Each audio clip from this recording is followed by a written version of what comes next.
पश्चिमी राजस्थान की राजनीति इन दिनों काफी गर्म है। नागौर सांसद और राष्ट्रीय लोकतांत्रिक party RLP supremo Hanuman Beniwal फिर से सुर्खियों में हैं।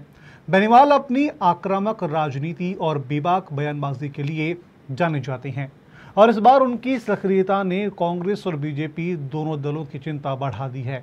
रविवार को बालोतरा में आयोजित जोजरी नदी बचाओ महारैली में इस हलचल को तेज कर दिया है।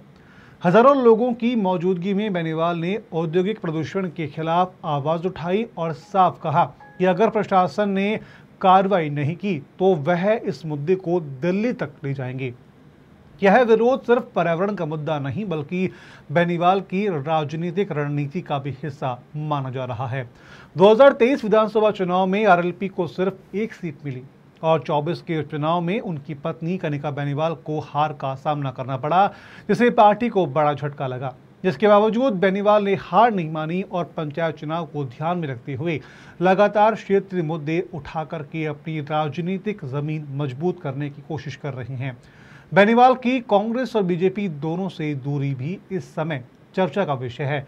24 लोकसभा चुनाव में कांग्रेस के साथ गठबंधन के बावजूद भी उन्होंने कांग्रेस नेताओं की आलोचना की, जबकि बीजेपी से उनके रिश्ते पहले से ही तल्ख रहे हैं।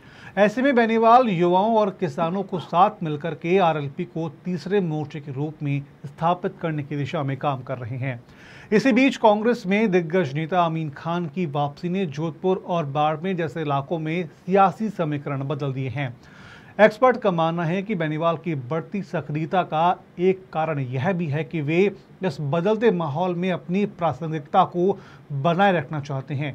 बेनीवाल की रणनीति में युवा किसान उनकी ताकत है। उनकी सभाओं में युवाओं की भीड़ और सोशल मीडिया पर वायरल होने वाले उनके बयान उनकी लोकप्रियता को दिखाते हैं।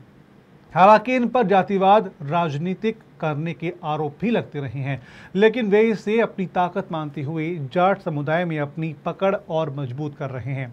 अब सबकी नजरें पंचायत चुनावों पर हैं। इन चुनावों से तय होगा कि आरएलपी आगामी 28 विधानसभा चुनावों में यानी कि 2028 के विधानसभा चुनावों में कितनी मजबूती के साथ में आगे बढ़ती है और क्या हनुमान बेनीवाल का यह आक्रामक रवैया उनकी पार्टी को नया राजनीतिक मुकाम दिला पाएगा। इसके अलावा हनुमान बेनीवाल किसान क्रेडिट लोन को लेकर के भी एक्टिव हो चुके हैं, जिस पर उन्होंने सोशल मीडिया पर पोस्ट भी किया है।